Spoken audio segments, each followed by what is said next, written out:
சபரகமுவ பல்கலைக்கழகத்தினுடைய faculty of மெடிசினுடைய மருத்துவ பீடத்தினுடைய முழு செலவுக்குமான நிதியுதவியை கொடுத்திருப்பதும் சவுதி அரேபியாவினுடைய சவுதி டெவலப்மெண்ட் ஃபண்டாக இருக்கிறது. இனவாதத்தை மீறி மதவாதத்தை மீறி அண்டைய நாடுகளுக்கான உதவிகளை சவுதி அரேபியா நிறுத்தாமல் தொடர்ந்து செய்து வருகிறது என்கிற அடிப்படை கண்ணோட்டத்தில் தான் இந்த உதவியையும் சவுதி அள்ளி கொடுத்திருக்கிறது என்று நம்ம புரிந்து கொள்ள முடியும். நேற்றைய நாள் 4ஆம் தேதி இலங்கையினுடைய சபரகமுவ பல்கலைக்கழகத்தினுடைய ஃபேக்கல்டி ஆஃப் மெடிசின் மருத்துவ பீடத்தின் பல கட்டிடங்களை கொண்ட ஒரு தொகுப்பை இலங்கையினுடைய பிரதம மந்திரி ஹரணி அமரசூரிய அவங்க திறந்து வைத்த செய்திகளை எல்லா ஊடகங்களிலும் நீங்கள் பார்த்திருப்பீர்கள். இந்த பல்கலைக்கழகம் இலங்கை வரலாற்றில் மிக முக்கியமான ஒரு பல்கலைக்கழகம். குறிப்பாக ஒரு 3 ஜனாதிபதிகளை கடந்து வந்ததற்கு பிறகு இந்த பல்கலைக்கழகத்தினுடைய இந்த டெவலப்மெண்ட் உருவாகி இருக்கிறது என்பதை நம்ம பார்க்க முடிகிறது, படிக்க முடிகிறது. காரணம் என்னன்னா, சபரகமுவ பல்கலைக்கழகம் உருவாக்கப்பட்டு அதிலே ஃபேக்கல்டி ஆஃப் மெடிசின் உருவாக்கப்பட்டு இன்றைக்கு இத்தனை ஆண்டுகளை தாண்டிய பிறகும் அதனுடைய வசதி வாய்ப்புகள் முறையாக உருவாக்கி கொடுக்கப்படாத ஒரு சூழல் இருந்தது. தற்போதைய அரசாங்கத்தின் கீழாக அந்த திட்டங்கள் முடிவுக்கு கொண்டு வரப்பட்டு மாணவர்களுக்கு கையளிக்கப்பட்டிருக்கிறது. இங்கே நம்ம என்ன கவனிக்கணும்னு கேட்டால், இலங்கையில் பல முன்னேற்றகரமான அபிவிருத்தி திட்டங்கள் கொண்டு வரப்பட்டிருக்கிறது. இந்த திட்டங்களுக்கு அதிகமான நிதியுதவிகளை செய்யக்கூடிய நாடுகளாக இருப்பதே மத்திய கிழக்கின் அரபு நாடுகள் என்பதை நம்ம இந்த இடத்துல கவனிக்க வேண்டி இருக்கிறது. காரணம் என்னன்னா, இலங்கையில் ஒரு சில ஆண்டுகளுக்கு முன்பாக வரைக்கும் பாரிய இனவாத தீ இலங்கை இஸ்லாமியர்களுக்கு எதிராக கட்டவிழ்த்து விடப்பட்டது.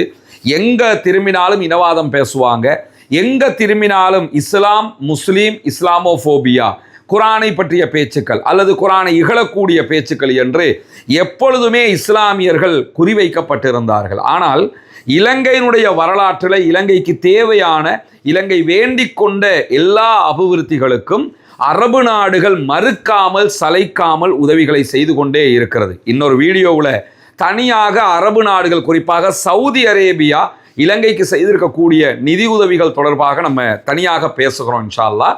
ஆனால் இந்த வீடியோவில் நம்ம தெரிய வேண்டியது என்னன்னா, சபரகமுவ பல்கலைக்கழகத்தினுடைய ஃபேக்கல்டி ஆஃப் மெடிசினுடைய மருத்துவ பீடத்தினுடைய முழு செலவுக்குமான நிதியுதவியை கொடுத்திருப்பதும் சவுதி அரேபியாவினுடைய சவுதி டெவலப்மெண்ட் ஃபண்டாக இருக்கிறது. இனவாதத்தை மீறி மதவாதத்தை மீறி அண்டைய நாடுகளுக்கான உதவிகளை சவுதி அரேபியா நிறுத்தாமல் தொடர்ந்து செய்து வருகிறது என்கிற அடிப்படை கண்ணோட்டத்தில் தான் இந்த உதவியையும் சவுதி அள்ளி கொடுத்திருக்கிறது என்று நம்ம புரிந்து கொள்ள முடியும். குறிப்பாக ஃபேக்கல்டி ஆஃப் மெடிசினுடைய எல்லா காரியங்களையும் செய்து முடிப்பதற்காக இலங்கைக்கு சவுதி அரேபியா வழங்கியிருக்கக்கூடிய நிதி உதவியினுடைய தொகை 50 மில்லியன் அமெரிக்க டாலர், சுமார் 15 பில்லியன் ரூபாய்களாக நம்ம கணக்கில் வைக்க முடியும்.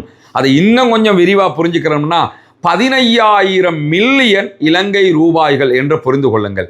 15,000 மில்லியன் இலங்கை ரூபாய்கள் என்றால் எத்தனை ரூபாய்களில் மொத்தமாக வரும் என்பதை கணக்கு போட்டு பாருங்க. அப்ப எவ்வளவு பெரும் தொகையை அள்ளி கொடுத்திருக்கிறது சவுதி அரேபியா என்பதை புரிந்து கொள்ள முடியும். இந்த திட்டத்தின் கீழாக சபரகமுவ பல்கலைக்கழகத்தினுடைய மருத்துவ பீடத்தில் நவீன மருத்துவ பீட கட்டிடங்கள், ஆய்வுகூடங்கள், தனியான நூலகம், 1000 இருக்கைகள், 1000 சேர்ஸை கொண்ட ஒரு நவீனமயப்படுத்தப்பட்ட ஆடிட்டோரியம், 500 மாணவர்கள் தங்கி படிப்பதற்கான ஹாஸ்டல் வசதி, விடுதி வசதி அதிலே ஏற்படுத்தப்பட்டிருக்கிறது.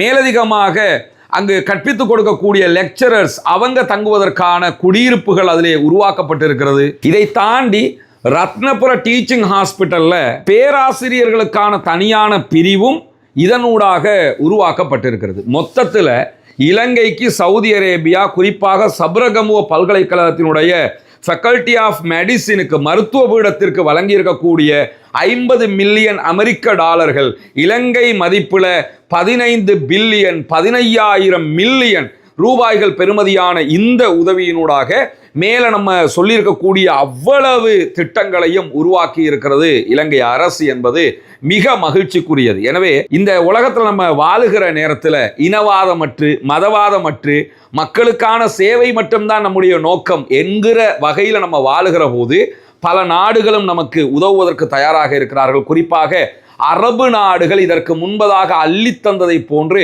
மீண்டும் அள்ளி அள்ளி தருவதற்கு தயாராக இருக்கிறார்கள். இந்த அபிவிருத்தியை தடுக்கிற ஒரே காரியம் இனவாதமும் மதவாதமும் மாத்திரம்தான். இனவாதம் இல்லாத மதவாதம் இல்லாத இலங்கை செல்வச் செழிப்போடு வளர்ந்த நாடாக மேலதிகமான அபிவிருத்திகளை அடைந்து சர்வதேச மட்டத்தில் பார்க்கப்படக்கூடிய இடத்திற்கு நம்ம போய் சேர்ந்துடலாம் என்பதைத்தான் இந்த செயல்பாடுகள் நமக்கு காட்டி தருகிறது. கடந்த காலங்களில் இனவாத தீயை உண்டாக்கி அரசியல் லாபம் அடைய முயன்றவர்கள் மீண்டும் மீண்டும் அதே இனவாத தீயை ஏதோ ஒரு வகையில் உண்டாக்குவதற்கு முயற்சிக்கிறார்கள். ஆனால் அரசு அதற்கு வாய்ப்புகளை கொடுக்கக்கூடாது. இனவாதம் மதவாதம் பேசுகிறவர்கள் ஒடுக்கப்பட வேண்டும், சட்டத்தின் பிடியில் இருக்கப்பட வேண்டும், சட்ட ரீதியாக மிக உச்சமான தண்டனைகளும் வழங்கப்பட வேண்டும். அப்படி வழங்கப்படுகிற போது இப்படியான வசதிகளை இலங்கை தாய் திருநாட்டினுடைய மக்களுக்காக இவ்வளவு பெரிய அபிவிருத்திகளை நம்ம இன்னும் நிறைய வெளிநாடுகளிலிருந்து பெற்றுக்கொண்டு செய்ய முடியும் என்பதையும் புரிந்து கொள்ள கடமைப்பட்டிருக்கும்.